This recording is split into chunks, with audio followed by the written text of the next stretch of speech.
Keep it honest tonight. A fascinating report about your tax dollars going into the pocket of a man who claims to have unique insight on terrorism because he used to be a terrorist. Waleed Shubat is his name. He claims to have bombed an Israeli bank, been a member of the PLO who attacked Israeli soldiers, and grew up a devout Muslim who hated Jews. Now converted to Christianity, he travels America lecturing churches and police about the dangers of Islam, and he gets paid for it. His books have titles like God's War on Terror, Satan's Footsteps, and Why I Left Jihad. They were big sellers where we found Shubat speaking at the South Dakota Conference on Homeland Security. He was there addressing more than 300 police officers and first responders. His message was American Muslims need to be profiled. All Islamic organizations, from doctors to engineers to students, ought to be investigated, and mosques in the U.S. should be considered terror centers, not houses of worship. He says terrorism and Islam are inseparable. You want them to say that Islam was hijacked. It was not hijacked. Islam is Islam is Islam. Well, full disclosure, at one time or another, CNN and other networks have turned to Shubat for his perspective on the war on terror, an apparent look from the inside. But keeping him honest tonight, we're discovering that Waleed Shubat's story just doesn't seem to add up. Here's CNN's Drew Griffin of CNN's Special Investigations Unit. I think we are at war with Islamic fundamentalism and Islamism, which stems from Islam. You know, no historian can deny that Islamists basically invaded Christendom. Waleed Shubat's message is the epitome of good versus evil. He has an advertised pedigree that makes him an expert. Islamic terrorist turned ultra-conservative Christian. A U.S. citizen because his mother is American, he is a darling on the terror circuit, the church and university circuits, and yes, he believes the war on terror is a holy war. He portrays himself as a man converted and on a mission.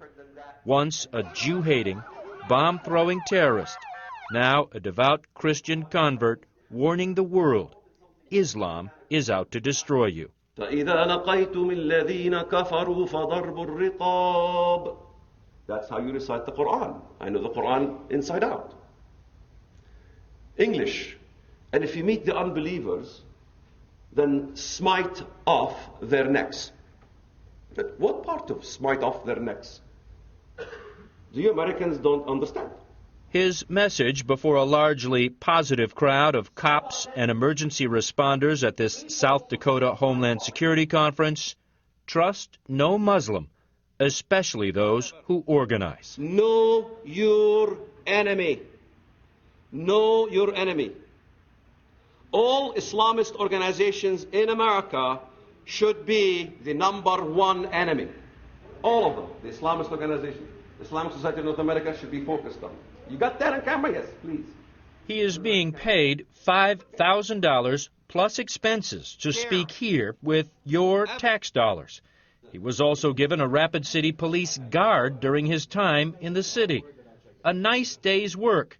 And judging by his website, where he highlights more than 36 speaking engagements, Shubat gets a lot of work. Being a terrorism expert has become a cottage industry since 9/11. The Department of Homeland Security has spent nearly $40 million on counterterrorism training just since 2006. DHS doesn't keep records on how much is spent just on speakers. But some of the so-called experts who go around the country teaching, and in some cases preaching, about terrorism and the dangers of Islam are not quite what they seem. People, it turns out, like Waleed Shubat. The first thing I want to ask you is, what was the purpose of your talk this morning to these cops and emergency responders here in South Dakota?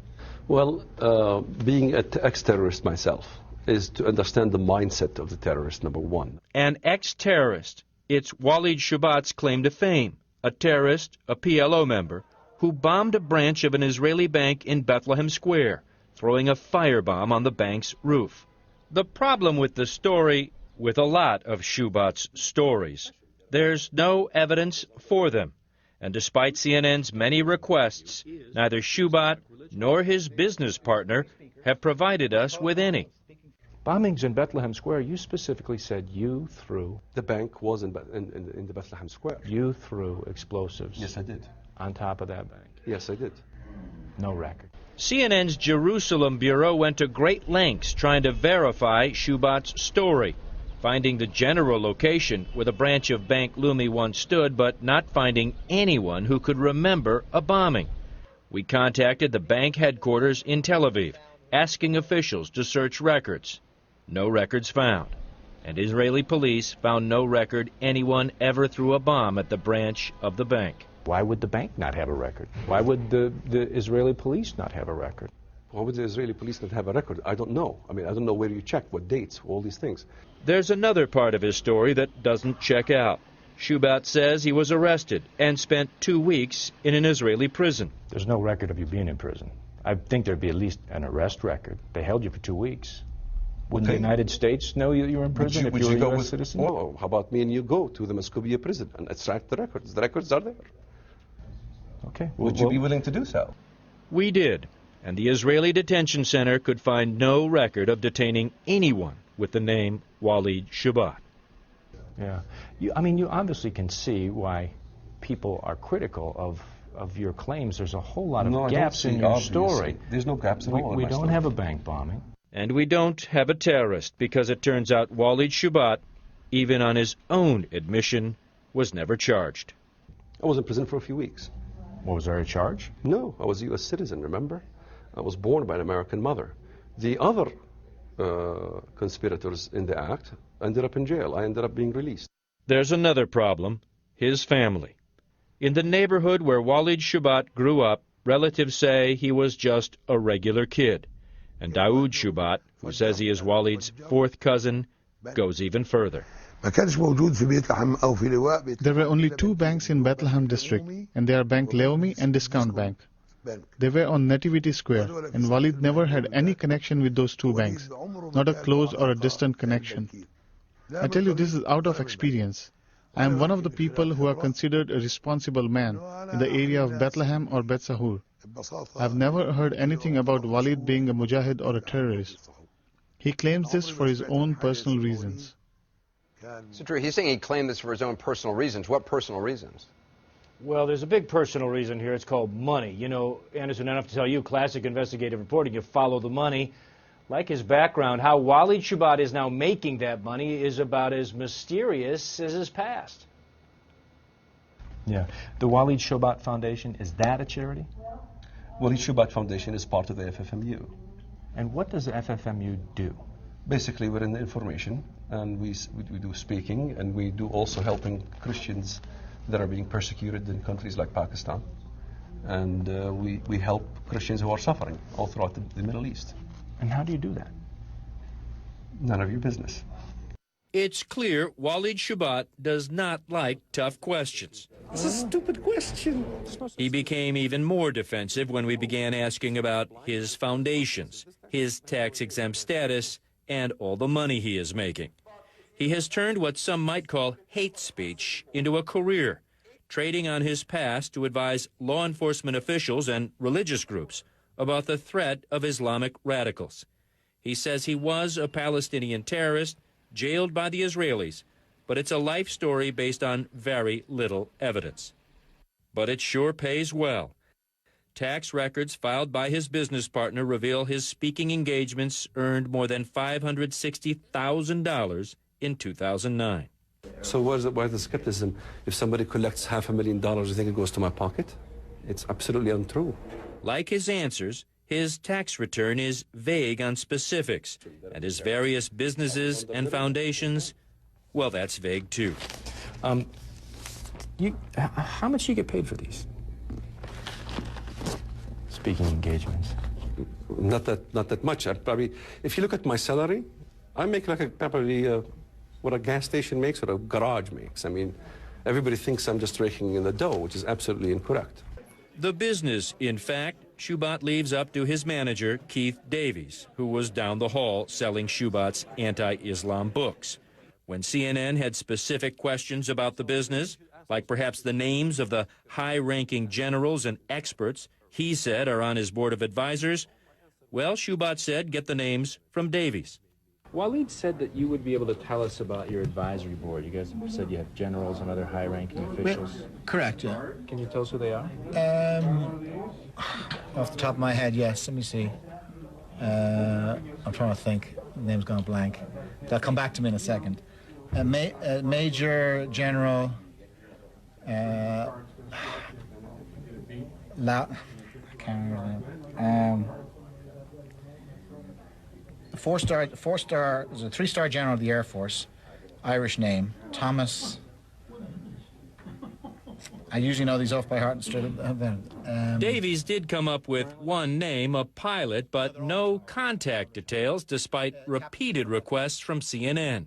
We made calls to the individual anyway, but he never called us back. The group's public tax forms lists only Davies and a real estate developer as board members, both with the same address. Shubat and Davies run several foundations and 3 websites that are all linked. A confusing model, considering the group's tax returns for the past 4 years contained very little information. In fact, while Shubat has a foundation bearing his name, no tax forms could be found on public sites. Davies said they are merged together. The other question Wally said I should ask you is about the money. We won't. You don't ask anybody else here about the money. Well, you have all these foundations, and I'm trying to find out where this money goes in terms of charity. What is the foundation? Well, most of the money is used to help persecuted Christians in the Middle East that the media doesn't want to talk about. I'll talk about it if you can give me any information about. Yeah, we have a website that you can have all the information about what we do on our website. It's rescuechristians.org. I read that. It's very unspecific as to what exactly is going on, where the money is going. Keith, I got to ask you, because I do a lot of this type of reporting on charities, organizations that collect money for various funds. Everything is not very transparent. Are you running a scam here? Oh, absolutely. A big scam. I'm not answering more questions. You're trying to scam us all the time. We are a very legitimate organization. We've been around for 8 years.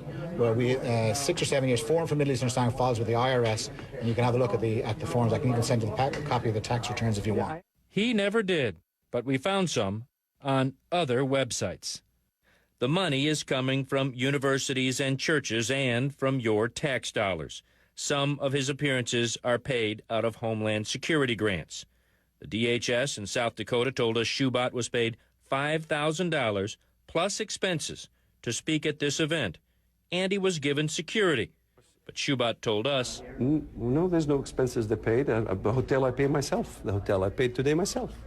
The bigger question may be why Waleed Shubat is in South Dakota teaching a bunch of cops about Islamic terrorists, a state that has so few Muslims. The local newspaper here in Rapid City says only a couple of dozen live here year-round. Jim Carpenter is South Dakota's Homeland Security Director. What was the point of bringing him here? I think he brings a point of view that certainly is not necessarily mainstream. It's not a South Dakota-based point of view. He brings in commentary about living and being raised as a Muslim and then converting over to Christianity. So why would someone's religious conversion be important to a Homeland Security conference in Rapid City, South Dakota? You know, I really couldn't figure that out, and based on further questions, I really didn't get a good answer from Jim Carpenter with the South Dakota Department of Homeland Security. The Federal Department of Homeland Security, Anderson, we went to, trying to find out if they do any vetting of speakers, if they had any idea about Shubat, if anyone in the federal government did what we have done, try to check out all his claims. Well, what we got from Homeland Security was a statement that said if states use DHS grants for speakers, it's up to the states to vet them. We also got this: if training programs do not meet these standards, DHS standards, corrective action will be taken. We have not and will not tolerate training programs, says the DHS, or any DHS-supported program that rely on racial or ethnic profiling. Anderson, based on the 3 sessions we sat in on with Waleed Shubat and our interview with him, we can tell you he does advocate profiling and flatly being suspicious of anybody who's a Muslim. And his reaction to you kind of turned ugly. Yeah, it sure did. Not just him, too. South Dakota's Homeland Security people, they actually tried to keep us out of the conference. We got in only after they had to call the governor's office. As for Shubat, he did get testy. Later sessions, after that interview, he began attacking the media, specifically CNN, for doubting his story. He has since accused us, and you, Anderson, being used by the Council on American Islamic Relations, even suggesting that group was the primary source for our reporting, which, of course, is not true.